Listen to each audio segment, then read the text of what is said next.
So first things first, I'd like to emphasize that this review is only for Anthem's main campaign. I haven't delved too deeply into endgame activity, so I'll save my impressions on that for a later date. While I do think much of what I have to say in this review will apply to endgame, particularly where gameplay loop and mechanics are concerned, for this video I just want to focus on the aspect of the game that I was personally most interested in.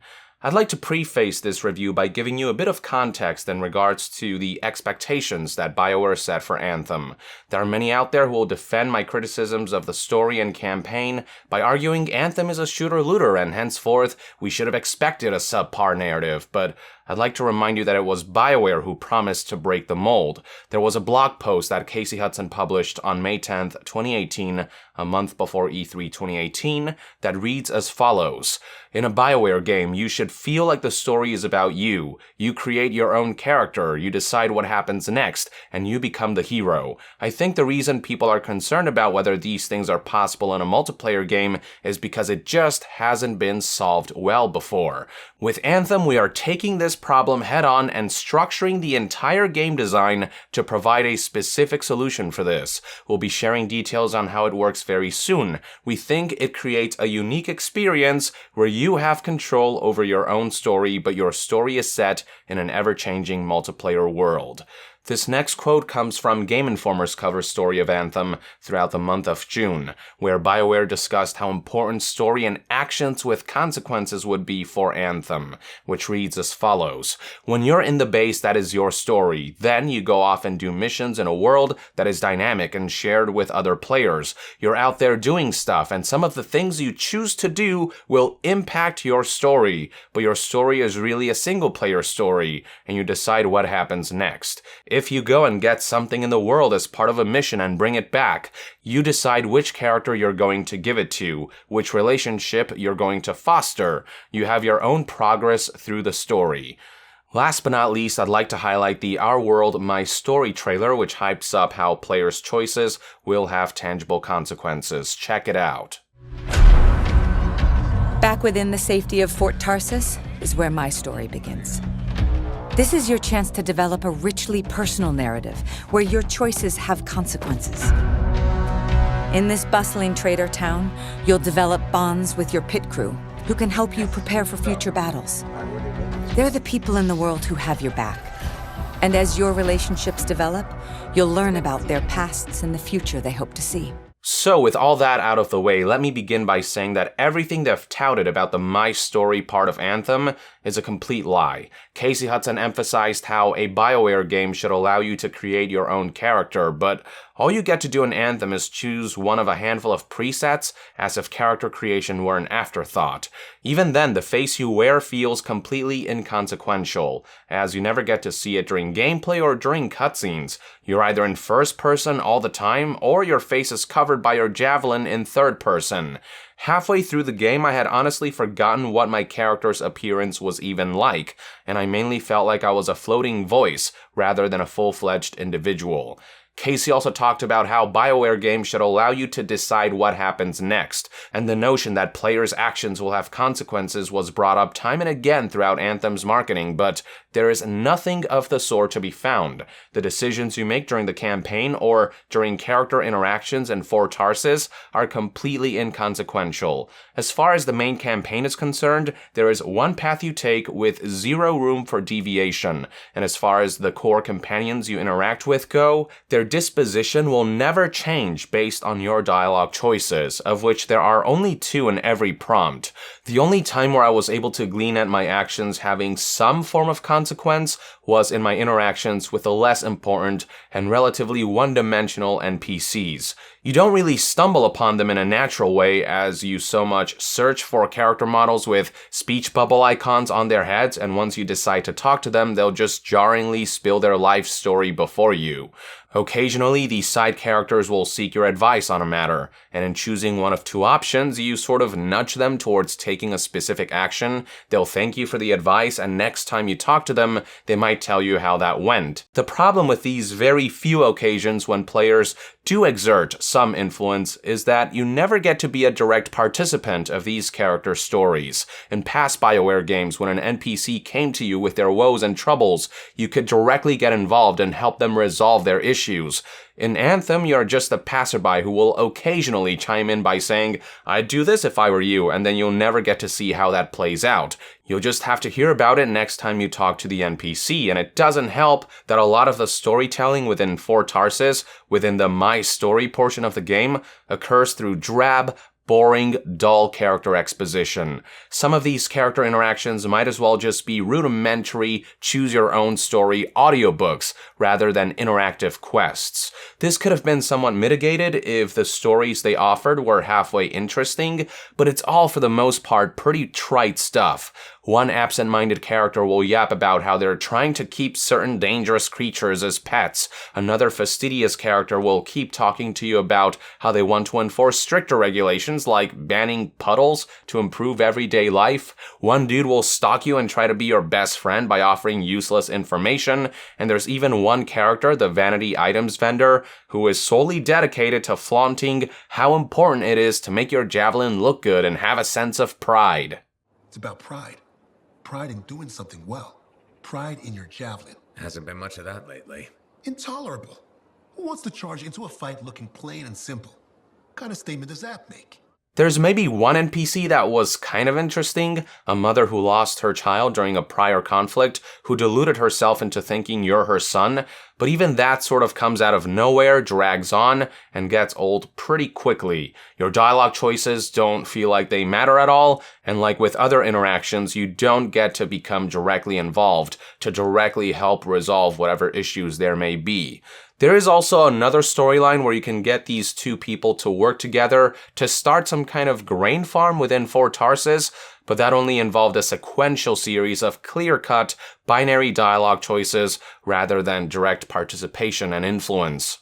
So that's what interacting with the less important NPCs is like, and for the more pivotal characters, the companions who play a key role in the main story, BioWare woefully oversold the idea that you develop deeply personal narratives where your actions have consequences that affect your relationship with them. I was concerned this would happen when I learned BioWare would be axing things like romance, or when they confirmed dialogue choices would be more limited, but I didn't expect interactive character development to be downright non-existent.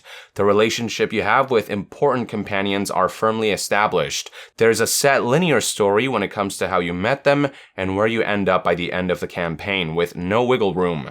I didn't see anything in the game involving choosing which character to give stuff I got from missions to in order to foster that relationship as Casey Hudson advertised. You do get to linearly unlock new dialogue as the campaign progresses, with speech bubble icons indicating when a priority character is ready to narrate more of their backstory or go off on some uninteresting tangent.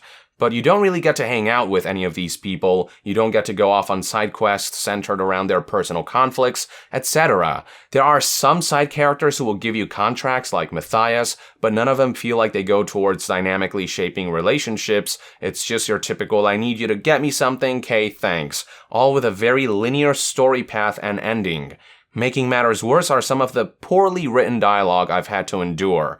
They were either terribly uninteresting to listen to, or they became downright insufferable. I mentioned this in past videos, but almost every character seems to have the need to be quirky and constantly cracking jokes, deflating any sense of tension or gravitas of a serious situation. And the moments where people do get serious and exude a sense of urgency and peril are very few and far between. The constant cringe-inducing snarky comments happen both in conversations you engage in with people inside Fort Tarsis and outside in the field with quips over the radio, and it's never endearing. There's sexy danger, sexy bad choices, probably more sexy danger. Tell me what happened. I swear to God, I have to dig through poop. Okay, number one, feces is the professional term. The belly of the beast. Please, Dad. Sorry, couldn't resist. Your 6 on your 6. Get it? Your 6, your 6.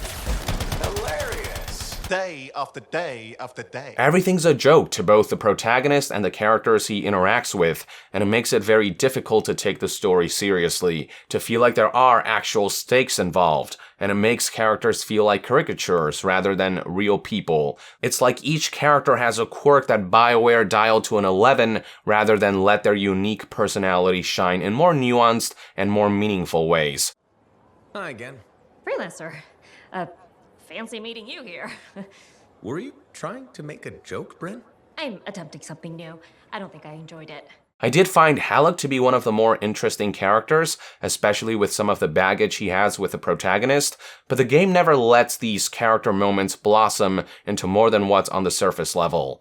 Performances are a mixed bag too, with principal characters being better performed, while some of the side banter from random NPCs you hear on the street sounding really flat.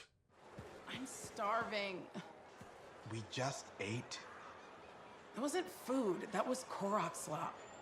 Supplies are low. Mentor may not be the best cook, but at least we had something. I'd rather eat dirt than his so-called food again. I wish I could say Fort Tarsis was an exciting place to explore. I wish it could live up to the promises made by the Our World, My Story trailer, which said, Fort Tarsis is ripe for exploration as well. You may even encounter shadowy figures with questionable character. It all depends on the decisions you make. This is real-time storytelling, a reinvention of personal narrative in a multiplayer game. Talk about hyperbole. There is no reward to exploring Fort Tarsis, save for the handful of codex entries you might find to extrapolate Anthem's lore. Not once did I encounter a situation in which my decisions culminated in a sudden encounter with a shadowy figure with questionable character or whatever. It doesn't help matters that Fort Tarsis feels like an incredibly eerie and artificial little sandbox to inhabit. Bystanders and many NPCs look nightmarishly creepy with their deadpan faces and awkward idle animations, a stark contrast to key characters who have been animated with much more effort. The generic crowd soundscape that constantly buzzes in your ears does a poor job of selling the illusion that this is a bustling town.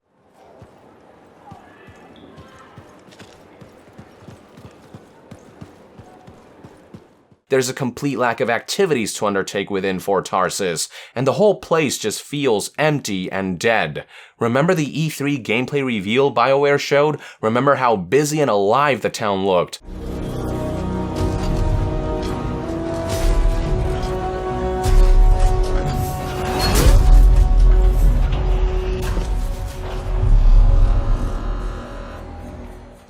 There is none of that essence to be found in the final game. Even later promotional videos like the Our World, My Story trailer try to show Fort Tarsis as this lavishly lively place, but this was nothing short of misleading. Looking back, none of the trailers showed Fort Tarsis for what it truly is, and while we did get to see how empty it looked through BioWare's official gameplay live streams prior to launch, they promised that the town would grow as the story developed, but even after credits rolled, Fort Tarsis was as lifeless as ever.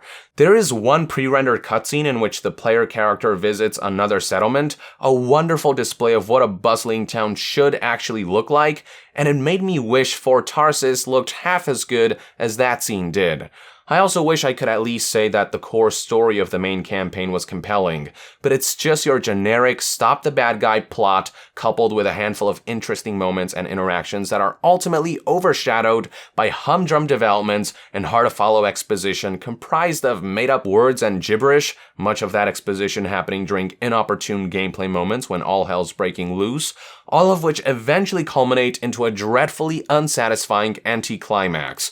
The campaign does kick off strong with intro cutscenes and tutorial missions that do a pretty good job of introducing certain characters and establishing certain cataclysmic events of the past that must be resolved in the present day, but that's where it peaks. By the time credits rolled, I realized that the rest of the campaign revolved around following a trail of forgettable and often hard to comprehend breadcrumbs to stop the villain, amusingly named the Monitor, from acquiring the ability to control the all-powerful Anthem of Creation, this force of nature that's never really properly explained.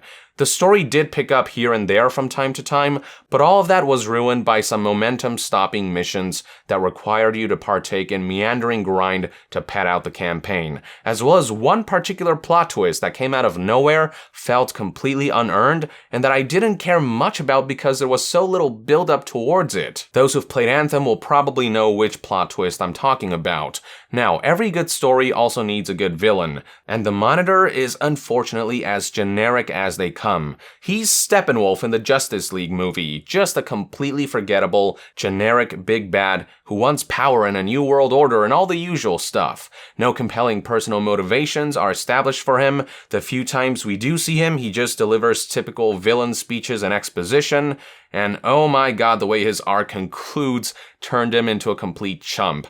Remember how anticlimactically Bane was felled in the movie The Dark Knight Rises? It's exactly like that. You might laugh at how unceremonious his demise is after all the flaunting he does. Once the Monitor is defeated, there is no falling action. Everyone just kind of throws their arms up and gleefully say the equivalent of, "Yay, we did it!" And they walk into the sunset, and credits roll, and that's it. That's the campaign. It just sort of ends abruptly and leaves you feeling empty. There is one more scene back in Fort Tarsis that hints at what the next conflict will be for future content updates, but for me to care about what happens next, I need to care about what happened just now. There needs to be a narrative foundation that will make me anticipate where the story's headed next. Season 1 of a show needs to be good before I care to watch Season 2, and Anthem's campaign completely fails on that front. I will say that the world building and the lore of Anthem is pretty interesting, though much of it is buried in codex entries.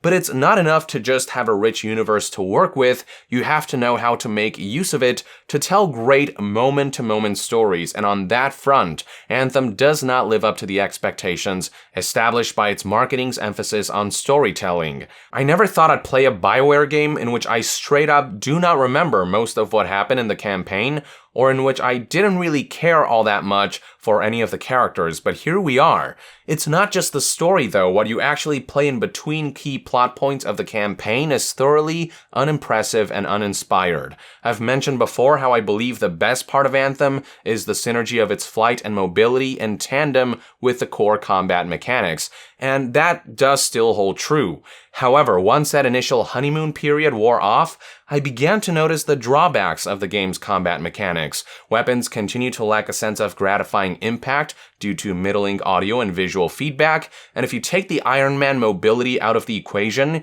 you're left with so-so shooting mechanics that other games of the genre have handled with much more finesse. You'll especially notice this when the game forces you into sections in which your flight is completely disabled, or when enemies hit you with certain attacks that overheat your suit and temporarily disable your flight. All of which happens a little too often to the game's detriment. Anthem keeps finding ways to throttle and limit what's essentially its best feature, which I find a little bit baffling. Melee attacks also need a lot of improvement, especially given that my favorite javelin, the Interceptor, revolves around close quarters combat. The best way I can describe it is that melee in this game feels slippery. Attacking enemies is akin to trying to hit giant bars of soap, and the complete lack of tactile impact often makes it hard to determine if you're hitting your targets or not. Not to mention that some of the Interceptor's melee-based abilities will get stuck mid-animation when used against certain bigger enemies due to weird collision issues, which leaves me vulnerable and wide open to enemy attacks. The enemy AI also leaves something to be desired due to how inconsistent they are. There are times when I'll get shot down out of nowhere with deadly accuracy even when I'm behind cover, and there are other times in which the AI will glitch out and enemies will just stand around doing nothing. One aspect of combat worth complimenting is its more unique combo system that sees players combining different abilities for devastating effects, but the game never explains this system, so I've seldom found players intentionally taking advantage of it. Despite my numerous qualms with Anthem's combat, I still think there's fun to be had with it, acting as a solid foundation upon which BioWare can continue building on, but there's only so far combat alone can carry a game's campaign and beyond. The activities and missions you engage in with that combat need to be varied and exciting as well, but Anthem sorely underwhelms in that department, and it's one of the game's biggest offenders. There are only so many times of the same 3 varieties of missions you can do in the same 2 types of environments, before the game really starts to wear you down with boredom, and boredom was the sensation I felt most often throughout my time with a 15 to 20 hours long campaign, 75% of which was spent rinse and repeating the same mission types out in the field. You'll either be killing waves of enemies, holding a point for a certain amount of time, or triggering objects, or finding objects and putting them back somewhere. It's just that, recycled over and over and over and over again. Day after day after day. In identical looking, overgrown battle arenas or underground ruins for the entirety of the campaign, and I'm quite sure very little about that will change for the endgame. Funny thing is that Anthem's tutorial walks you through all of the handful of mission varieties featured in the game, so just by playing the tutorial, you might as well have played 90% of what Anthem's missions have to offer. There's also the one notorious mission, Tombs of the Legionnaires, that forced me to tackle a ludicrous amount of challenges that involved a couple hours worth of unbearably tedious grinding, made that much worse by the poorly laid out menus and user interface, all of which completely broke my spirit. While much of that grind has been mitigated with recent updates and patches for those who got access to the game on its Day 7 launch, with the mission keeping track of your progress starting level 3 now, the fact that a mission intended to pad out a campaign so aggressively even exists speaks volumes about Anthem's campaign's lack of substance. Boss battles would help spice things up a little bit, but you can count how many unique ones there are in one hand. You can see how often they're recycled, so they only extend replayability by so much. Now, with any shooter-looter, one aspect that can alleviate repetition is a sense of character progression. If you feel like you're becoming more powerful and are constantly gaining new abilities to approach combat differently, if you feel like you're earning all this fantastic loot to bolster your appearance and capabilities, you'll want to keep playing and experimenting despite some repetition. Sadly, for a shooter-looter, Anthem really does a piss-poor job at the looter part. You'll get new weapons that will act as incremental statistical upgrades as you level up, but you won't earn anything that will wholeheartedly excite you or make you feel like you have taken a huge step forward, not to mention the paltry variety of weapons per type. You will also get modules that you can equip your javelins with to switch between different abilities, but you'll gain access to all the different ability varieties very quickly, so even that eventually bogs down to incremental statistical upgrades. As for things like armor or cosmetic loot to vary up your javelin's appearance, well, there is no armor system in this game, and cosmetics are for the most part sold directly in the game's vanity shop, where you can choose to either spend shards purchased with real money or coins earned via gameplay. Anthem has a wonderfully comprehensive aesthetic customization system, but because I never earned new cosmetics during my time with the campaign, I seldom felt the need to mess around with my javelin's current appearance. Not to mention that various cosmetic elements like javelin textures that were in the demo are missing in the final game, likely locked behind something, likely to be earned through shards or coins or other means. But yeah, to make a long story short, the campaign never provided a sense of forward momentum when it comes to power and character growth. It felt more like I was playing catch-up, equipping the stuff with the highest numbers because that's what I'm supposed to do, so during gameplay, I always felt exactly the same as I did a few hours prior.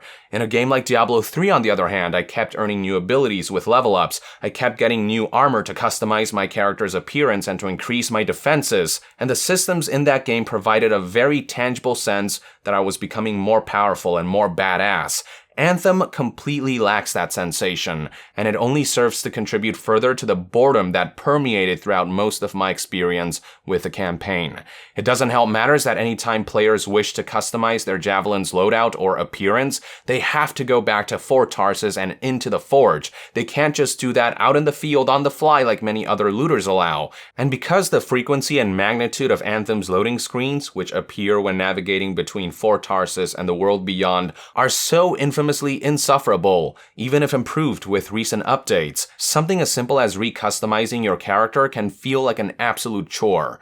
The repetitive nature of Anthem could have also been mitigated had the open world been more interesting to explore, and while it is often beautiful to behold, the entire map is comprised of the same overgrown environments and similar-looking instanced underground areas, neither of which offer much in the way of visual variety, and there's nothing worthwhile to do in them. The most noteworthy activity in free play are world events, but those get real old real fast as the game recycles the same handful of world event varieties, like having to to rescue people trapped inside a Strider, all of which recycle the same mission structures I've previously discussed. You won't be encountering any new stories out in the field, and there are certainly no dynamic encounters and interactions akin to what was shown in the E3 trailer. I did see a scripted scene in which a Strider was brought down once, the prelude to the same copy and pasted rescue people trapped inside the Strider World event that I've tackled one too many times, but even that's gotten nowhere near the visual panache or promise of dynamic world events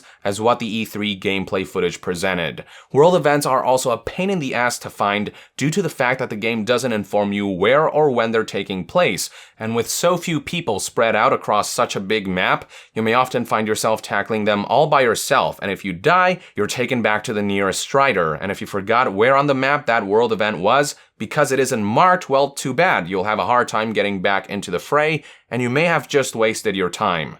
The world is no doubt expansive and a sight to behold, but it's woefully uneventful and frustrating to navigate, and I cannot think of any good reasons to go out there and explore, as there is just not much to discover. Further marring the overall experience are the game's myriad technical issues, many of which have been mitigated in recent patches, and others which continue to persist. I already mentioned how loading screen times have been improved, but they are still prevalent enough to disrupt the game's flow, and the latest patch did cripple frame rates for PC players who use Nvidia graphics cards. I've also experienced a number of disruptive glitches throughout the campaign, like cutscenes with a wonky camera, as well as the final mission not letting me proceed forward at one point, forcing me to restart the mission all over. UI issues also abound as well, with doing something as simple as keeping track of challenges taking far too many clicks and its progress not showing anywhere on your screen, with a complete absence of a minimap and map markers to help me navigate the open world, with my Javelin's ultimate bar often showing that it's full when it's not, and I've even seen discussion surrounding the game's health bar not displaying properly, and there are a bunch of little audio bugs that continue to persist. There are also design choices like how the game will automatically teleport you to teammates if you're too far away from them, even if you're mere feet apart, that are infuriating as it takes you into yet another loading screen while completely interrupting an activity like harvesting for materials you might be engaged in along the way. Look, I have little doubt that Anthem will improve drastically over time, and I'd certainly not call it a lost cause. It's functional enough that it's probably going to be a much better game a year from now, but first impressions are everything to me and a lot of people, and it's pivotal for a game to get the fundamentals right the first time around. It's important to ship a solid, complete game that can be expanded upon, rather than a game that feels like it's still under construction that will be finished post-launch before moving on. Anthem unfortunately doesn't stick its landing in that respect, and while there's a solid conceptual exoskeleton in place, launch execution is lacking on almost every level. And as someone who was looking forward to BioWare's storytelling prowess being on full display on Anthem after all the marketing fluff surrounding this concept of our world, my story, after Casey touted wanting to break the mold of mishandled storytelling in multiplayer games, it was heartbreaking to discover how underwhelming the campaign, the characters, the player choices were. There was so much promise narratively that plain and simply wasn't delivered, and these are aspects that can't simply be fixed with a patch, so I don't feel particularly motivated to stick around this live service for much longer. For those who have been having a great time with Anthem, I wish you good tidings. I hope the game continues to bring you hours upon hours of joy, and I hope EA will actually let BioWare realize Anthem's full potential rather than cut their efforts short as they have done with other franchises and studios. But I, for one, cannot muster the strength to keep playing Anthem that much longer. I'll dive into the endgame for a bit, maybe share my thoughts about that in a future video if it can manage to hold my attention for long enough, and after that I'll probably move on to more exciting ventures. While we're on the topic of endgame, I'm not hearing great things so far. The 3 available strongholds are comprised of recycled content, with one of them straight up just being the campaign's final mission, and as far as masterwork weapons are concerned, the crafting system I've heard is practically useless due to how crafting material and coin earnings have been balanced. The masterwork weapons you do earn lack variety and often roll bizarre stats, and just in general I've not heard great things and I'm not particularly looking forward to it. That isn't to say there's zero chance that I'll one day maybe return if I do hear rumblings of Anthem making an epic comeback with updates months down the line, but I spent my money on Anthem to have the best experience possible today, as did many other players. years, and as the game stands today, I cannot really recommend it to anyone but the most ardent shooter-looter fans who are looking for something that plays a little differently. These are one man's experience with Anthem anyway. I'd love to hear what your take is on the game, what your experience has been like with it in the comments below. With that, I would like to end this news update and discussion video. Thank you for tuning in. To be further updated on all things gaming news, reviews, and discussions, stay tuned right here on Yong Yeah. I'll see you guys next time. Yong out.